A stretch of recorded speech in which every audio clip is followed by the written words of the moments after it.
সরাসরি কুফুরি মৃত্যুবান বিদ্যা। সম্মানিত ভিউয়ার্স, আশা করি সকলে ভালো আছেন।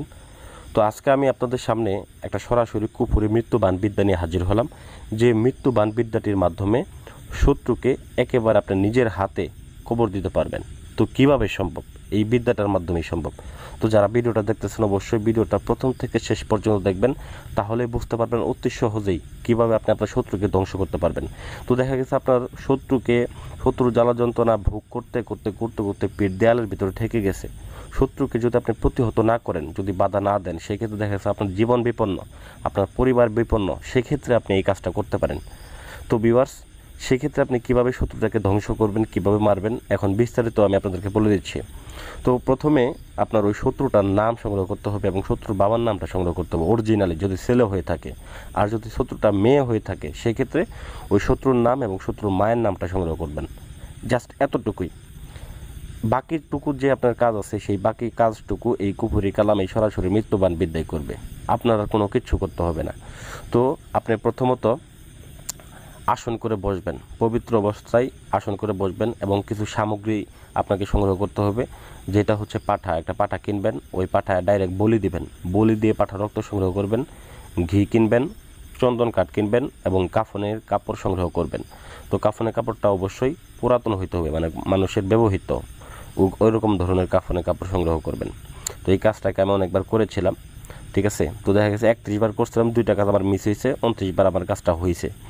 তো যাই হোক ভিউয়ার্স, স্ক্রিনের ভিতরে আপনারা একটা নকশা দেখতেছেন, এই নকশাটার মাধ্যমে আপনাদের কাজটা করতে হবে এবং ওই যে জিনিসগুলোর কথা বললাম, এই জিনিসগুলোকে আপনার সংগ্রহ করতে হবে। বা এই জিনিসগুলো কিন্তু অবশ্যই অরিজিনালি সংগ্রহ করতে হবে। অরিজিনাল ঘি, অরিজিনাল চন্দন কাঠ, এগুলো কিন্তু আপনাদের অরিজিনাল সংগ্রহ করতে হবে। দেখেন আমার স্ক্রিনের ভিতরে ওই পাশে ছোটো বোতলগুলোর ভিতরে আমার কিন্তু যে জিনিসগুলো, ওগুলো আমার ইন্ডিয়া থেকে আনা, সম্পূর্ণ অরিজিনাল জিনিস, সবগুলো আমার ইন্ডিয়া থেকে আনা। এখানে দেখেন হারগুলো আছে, কাল্লাগুলো আছে, এইগুলো সম্পূর্ণ আমার এখানে দেখেন চন্ডালের হার, চন্ডালের কাল্লা।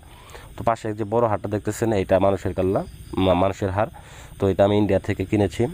তো এই ধরনের জিনিসগুলো যাদের কাছে আছে, তারা অনায়াসে কাজগুলো করতে পারবেন। তবে এই কাজের ক্ষেত্রে এটাই যে দিতে হবে এমন কোনো কথা না। আপনার ছোটো মোটো একটা আসন করে বসে, প্রদীপ জ্বালিয়ে পবিত্র অবস্থায় বসে, ঠিক আছে, আতর গোলাপ জল ছিটিয়ে পবিত্র অবস্থায় হয়ে তারপর আপনারা এই কাজটাকে করতে বসবেন। বসার পরে আপনারা এই নকশাটা অঙ্কন করবেন পাঠার রক্ত দিয়ে। কার উপরে? ওই যে আপনারা যে কাফনের কাপড় সংগ্রহ করেছিলেন, ওই কাফনের কাপড়ের উপরে অঙ্কন করবেন এবং ওই যে তাবিজ দেখতেছেন, একটা তাবিজের মধ্যে ভরে নেবেন। তাবিজের ভিতরে ভরার পরে ওই তাবিজটাকে আপনারা তিনটা কবর থেকে আপনারা মাটি সংগ্রহ করে এনে একটা পুতুল বানাবেন। ওই পুতুলের ভিতরে তাবিজটাকে ভরে আপনারা রেখে দিলেন। তারপর হচ্ছে আপনাদের পরবর্তী পদক্ষেপ।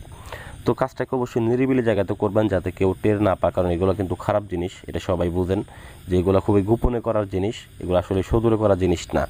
তো পরিশেষে আপনাদের যে কাজ, সেটা হচ্ছে যে আসনের ভিতরে আপনাদেরকে একটা যজ্ঞ করতে হবে। যজ্ঞটা কি? যে চন্দন কাঠ আপনি সংগ্রহ করেছিলেন, রক্ত চন্দন বলেন, সাদা চন্দন বলেন, যে চন্দনে বলেন না কেন, চন্দন কাঠটা সংগ্রহ করেছিলেন, সেই চন্দন কাঠ দিয়ে আপনারা আগুন জ্বালাবেন, যেভাবে যজ্ঞ করে। তো যাদের অভিজ্ঞতা আছে তারা অবশ্যই জানেন যজ্ঞ কীভাবে করে। আর যাদের অভিজ্ঞতা নাই, স্ক্রিনের ভিতরে নাম্বার দেওয়া আছে, কাজটা যদি আপনারা না করতে পারেন আমি করে দিব, তবে খরচপাতি আপনাদের বহন করতে হবে। তো দেখেন পরিশেষে দেখেন চন্দন কাঠ দিয়ে আগুন জ্বালার পরে এই পুতুলটাকে আপনারা চন্দন কাঠের উপরে রাখবেন। রাখার পরে উপরে ঘি ঢেলে দেবেন। ঘি ঢেলে দেওয়ার পরে আগুন জ্বালিয়ে দিয়ে পুতুলটাকে বেশি করে পুড়িয়ে নেবেন। মনে করেন যে আপনি আপনার শত্রুটাকে পোড়াচ্ছেন, এটা আপনার মাথায় রাখতে হবে, ঠিক আছে। আপনার শত্রুটাকে আপনি একদম আগুনের ভিতরে ঘি দিয়ে পোড়াচ্ছেন, এটা আপনার মনে প্রাণে রাখতে হবে। পরিশেষে ভিউয়ার্স, আরেক টুকরা আপনি যে কাপড় নেবেন, ওই কাপড়ের টুকরা দিয়ে এই পুতুলটাকে সম্পূর্ণভাবে পেঁচিয়ে নেবেন। পেঁচিয়ে নেওয়ার পরে এই পুতুলটাকে ভালোভাবে, যেভাবে আপনারা দেখা গেছে যে একটা মানুষকে কবর দেয়, ওইভাবে কবরস্থানে গিয়ে এই পুতুলটাকে আপনারা কবর দিয়ে আসবেন, কবর বানাবেন। কবর বানিয়ে সেখানে দাফন করে পুঁতে দিয়ে চলে আসবেন। এতটুকু আপনাদের কাজ। আর বাকি কাজ আপনারা 3 দিনের মধ্যে দেখতে পারবেন যে শত্রু কীভাবে নিজেই, আপনার কোনো কিছু করতে হবে, নিজে হার্ট অ্যাটাকের মতো করে, সে যেখানেই থাকুক, যে অবস্থায় থাকুক, যদি 100 গজ দূরেও থাকে বা 500 গজ দূরেও থাকে বা অনেক দূরেও থাকে, প্রবাসেও যদি থাকে, তবুও আপনি এই শত্রুটা সেখানে হার্ট অ্যাটাক হয়ে মারা যাবে, হুট করে পড়বে, হুট করে মারা যাবে, এটা আমি গ্যারান্টি দিলাম। তো যাই হোক ভিউয়ার্স, আশা করি ভিডিওটা ভালো লাগলে অবশ্যই লাইক করবেন, কমেন্ট করবেন এবং আমার চ্যানেলটাকে সাবস্ক্রাইব করতে ভুলে যাবেন না। তো ভালো থাকবেন সবাই। আসসালামু আলাইকুম ওয়া রাহমাতুল্লাহি ওয়া বারাকাতুহু।